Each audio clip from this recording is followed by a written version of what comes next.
Greetings from EPG Pathshala. In this module, we are going to talk about secure email. Emails are widely used, so they are being insecure inherently. What makes them insecure, that we will check, and how we can use, what mechanism we can use to secure them. Is encryption enough? What is PGP? Pretty good privacy. How it is applied to emails, that we will check in this module. Why emails are used widely? Because e-commerce has got wide ratio of the business on the internet. It is being, the e-commerce is usually occurs through emails. Email is also a convenient medium for communication. Email is very public, exposed at every point from sender's workstation to recipient's screen. What are the threats to email?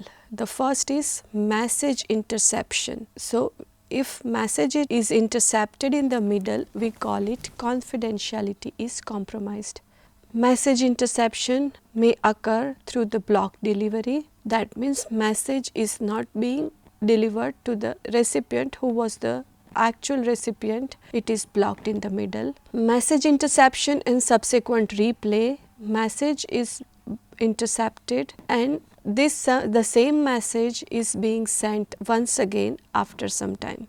Then message content modification, message origin modification, message content forgery by outsider, message origin forgery by outsider, message content forgery by recipient, message origin forgery by recipient, denial of message transmission. In that case, the sender is denying that he has sent a message. Encryption can handle confidentiality and content forgery. You all have it in mind that message content forgery can be done by outsider or message content modification can be done by anyone. If we try to use encryption to handle confidentiality and content forgery, what are the limitations that we face? Encryption helps in a defense against replay, but each message must contain something that is unique, that is encrypted. Symmetric encryption cannot protect against forgery by recipient since both sender and recipient share a common key. The third is public key schemes can let a recipient decrypt but not encrypt. Because of lack of control over middle points of a network, sender or receivers generally cannot protect against block delivery. Because encryption cannot handle the blocking of the message, it can jumble the data so no one can interpret, but it cannot help against intercepting the messages. Then what are the requirements in the solutions? Message confidentiality, that means message is not exposed on the route to the receiver. Message integrity, what the receiver sees is what is being sent. Sender authenticity, the receiver is confident that the said sender has only sent the message. Non-repudiation, the sender cannot deny having sent the message. Designs, the standard for encrypted email was developed by Internet Society through its architecture board IAB and research IRTF and engineering task force IETF. The encrypted email protocols are documented as an internet standard in documents 1421, 1422,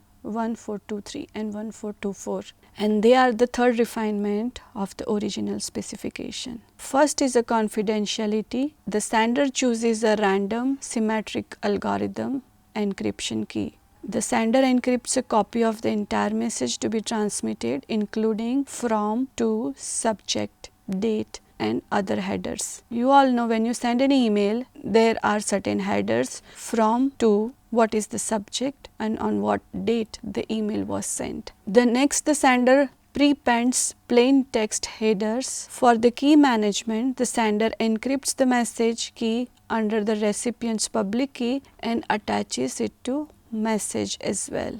I think the idea is clear. The sender chooses a symmetric algorithm encryption key encrypts a copy of the entire message to be transmitted, and it appends in case of sender encrypts the message key under the recipient's public key. This is a picture showing how a confidentiality is maintained. So, message header and body, those are given to the symmetric key encryption. There is one called message encryption key which encrypts the message, and to encrypt this message encryption key, public key encryption algorithm is used in which the receiver's public key is fed. So, encrypted message contains new header, encrypted data, encryption key, encrypted message, header plus body.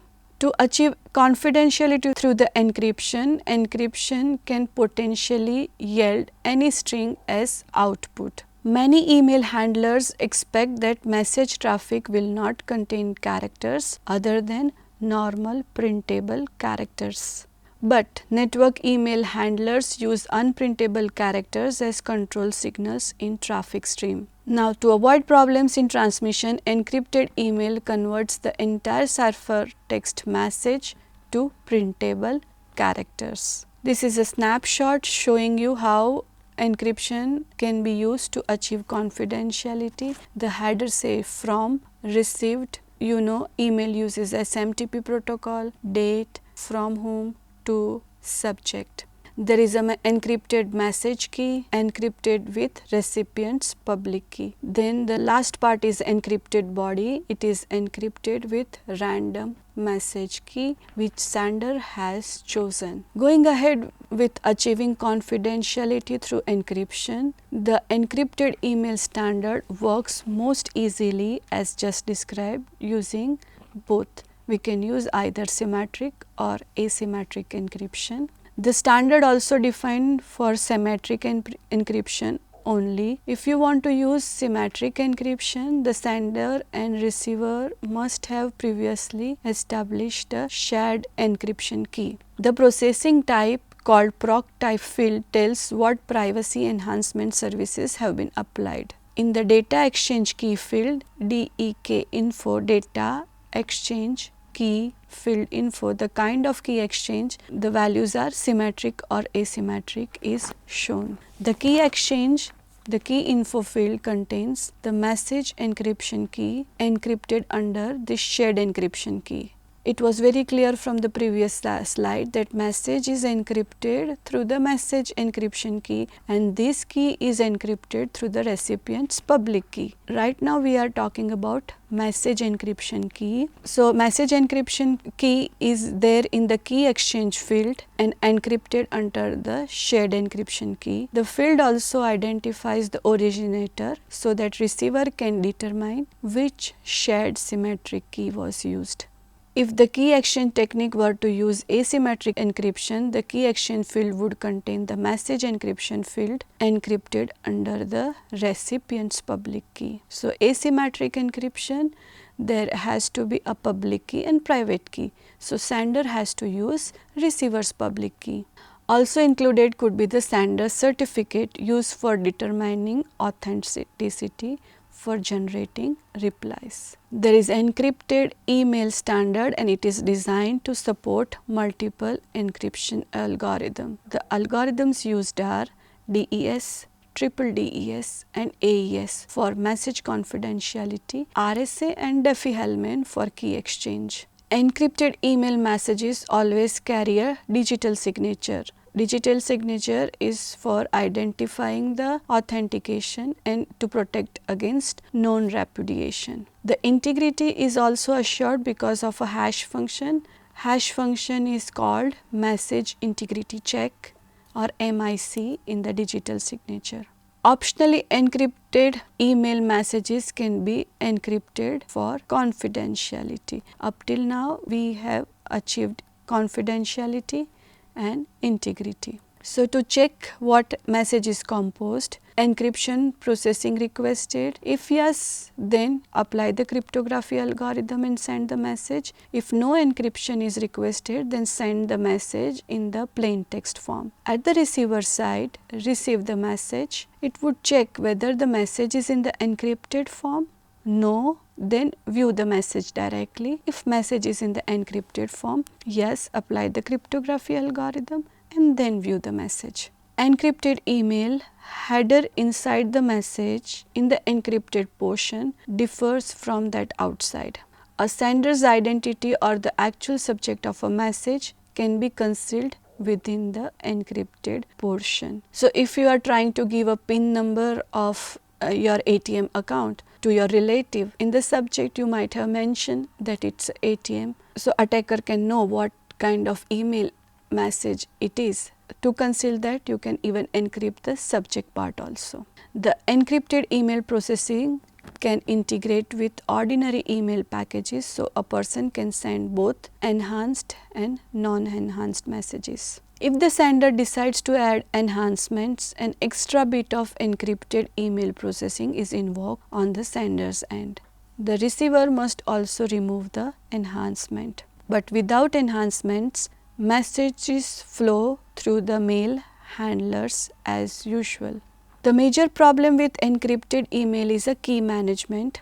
Encrypted email provides strong end-to-end security for electronic mail. You may use DDS, AES and RSA cryptography. They are quite strong. But if RSA is used, it should be used with a longer bit length, bit key, usually 1024 bits or more. Vulnerabilities are there with encrypted emails also from the point not covered. At the end points, when they are in the decrypted form, there are threats. An attacker with access could subvert a sender's or receiver's machine, modify the code that does the privacy enhancement or arranging to leak a cryptographic key. What is the example of secure email system? The finest example is PGP.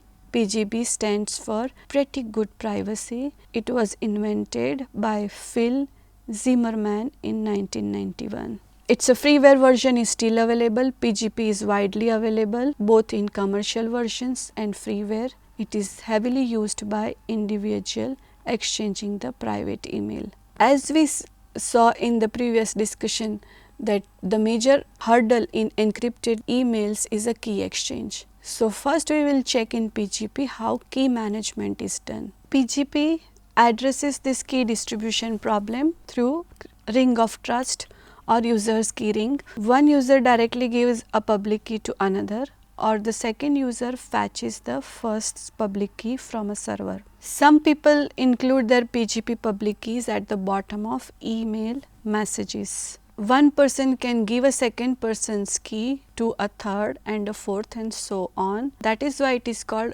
ring of trust. So, if A has a trust on B, it would give its key to B. B has a trust on C and C is asking for a key of A, then B would give key of A to C as well. The PGP processing performs some or all of the following actions depending on whether confidentiality, integrity, authenticity or combination of confidentiality, integrity or integrity, authenticity or combination of confidentiality, authenticity or all need to be maintained. Which actions? The first action is create a random session key for a symmetric algorithm. In the general discussion of encryption with email, we have seen a random session key must be generated. Encrypt the message using the session key for message confidentiality. Encrypt the session key under the recipient's public key. Generate a message digest or hash of the message.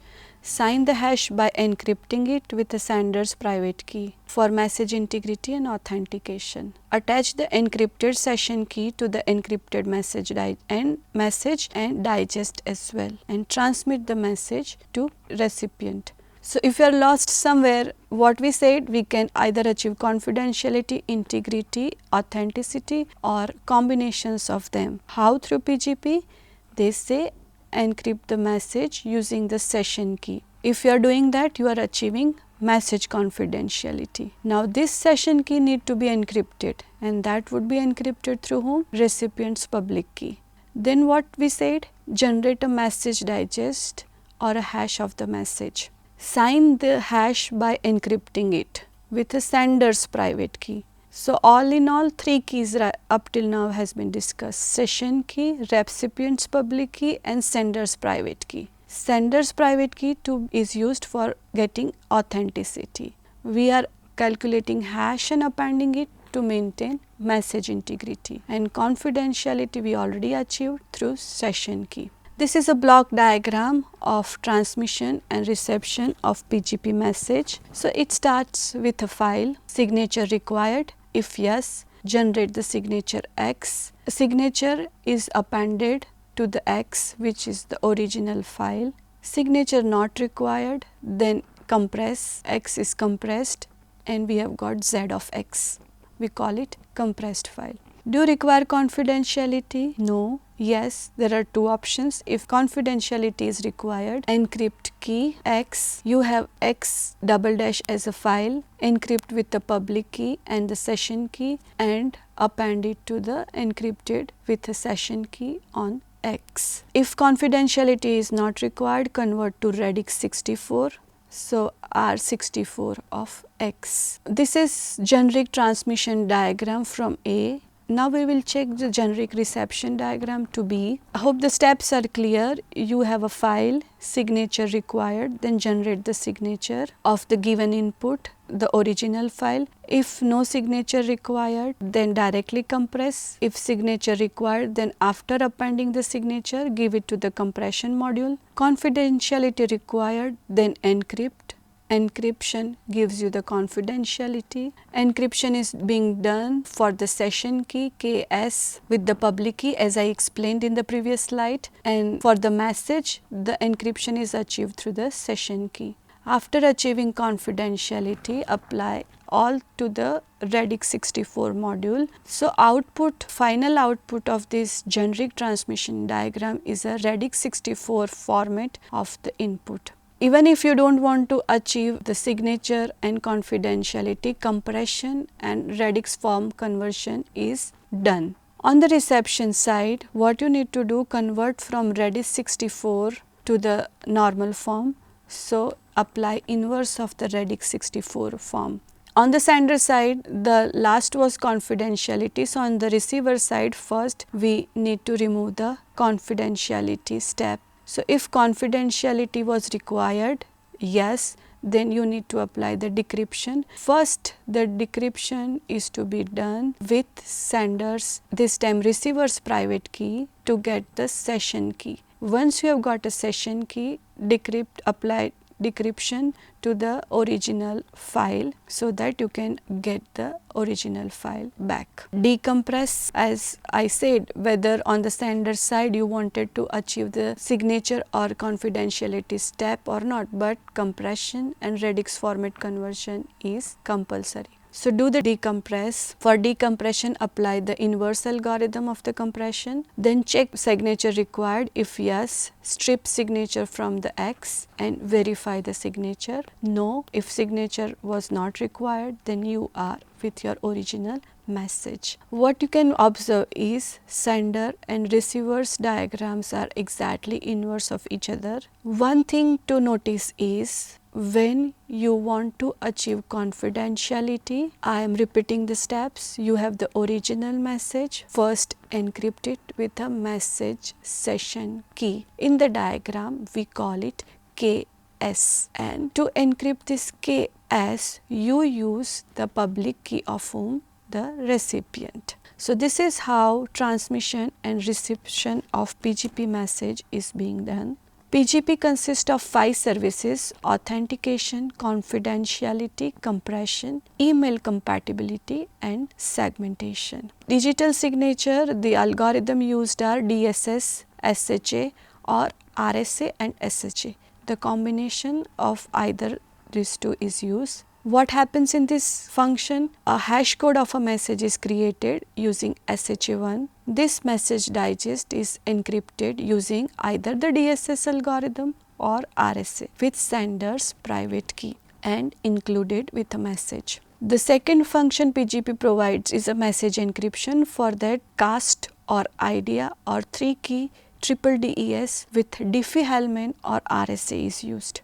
How message encryption is done? A message is encrypted using CAST128 or IDEA or 3DS with a one-time session key generated by the sender. Since sender has generated the key, it has to be communicated to receiver. So this session key is encrypted using Diffie-Hellman or RSA algorithm with recipient's public key and included with the message. The third function provided by the PGP is a compression. The algorithm used is zip. A message may be compressed for storage or transmission using zip. For email compatibility, the algorithm uses Radix 64 conversion. To provide transparency for email application, an encrypted message may be converted to an ASCII string using Radix 64 conversion. Last function provided is a segmentation. None of the algorithm is used to accommodate maximum message size limitation. PGP performs segmentation and reassembly. If you have any confusion in the diagram, I will repeat the terminology. We used K of S, that is a session key used in symmetric encryption key. PRA, that is a private key of a user A used in public key encryption scheme. PUA, that is public key of user A used in public key encryption scheme. EP, that is public key encryption. DP, that is public key decryption. EC, that is symmetric encryption. DC, that is symmetric decryption. H is a hash code. Two vertical bars denote the concatenation. Z is a compression using zip algorithm. R64 is a conversion to the Radix 64 ASCII format, which is compatible to the email format. For the reference, I have kept the diagrams for authentication, confidentiality, and how to achieve confidentiality and authentication. To achieve confidentiality, what is being done on the sender side? Message M is applied to the hash algorithm, hash is computed, it is applied to the encryption algorithm with K of RA, and it is appended to the message. As we said, a zip algorithm is used to compress, and that is given to the receiver. Receiver decompresses it and gets back the original message in the encryption form of hash of the message. On the encrypted hash of the message, decryption algorithm is applied with the key, a public key of A. It is compared with a hash generated from the message. If it is yes, the authentication is achieved. To achieve confidentiality only, message is given to the zip compression, then it is given to the encryption algorithm. Here we use symmetric encryption. So for symmetric encryption, session key is inputted, then that encrypted thing is appended to the encrypted session key. It is passed to the receiver. On the receiver side, first it has to get back the encrypted session key, and then it can use the symmetric encryption to achieve back the message. Confidentiality and authentication is a combined process of authentication only and confidentiality only. So diagram makes, and from the diagram it sounds a complicated process, but once you are clear with what has been done in authentication only and confidentiality only, you can easily understand this step is just a combination of both. SMIME is an internet standard that governs how email is sent and received. General MIME specification defines the format and handling of email attachments. SMIME, the full form is Secure Multipurpose Internet Mail Extensions. It is an internet standard for secure email attachment. The question is, what is the difference between SMIME and PGP? Both differ in a way the key exchange is being done. PGP depends on each user's exchanging keys with all potential recipients, and it establishes the ring of trust. It also requires establishing a degree of trust in the authenticity of the keys for those recipients. But SMIME uses hierarchical validated certificates, and these certificates are usually in X.509 format. So in SMIME, the sender and recipient do not need to have exchange keys in advance as long as they have a common certifier they both trust. SMIME can work with variety of cryptographic algorithms such as DES, AES and RC2 in case of symmetric encryption. SMIME performs security transformation similar to PGP, but PGP was originally designed for plain text messages. SMIME handles or secures all sorts of attachment such as data files including spreadsheets, graphics, presentations, movies and sounds. Because it is integrated into many commercial email packages, SMIME is dominating the secure email market.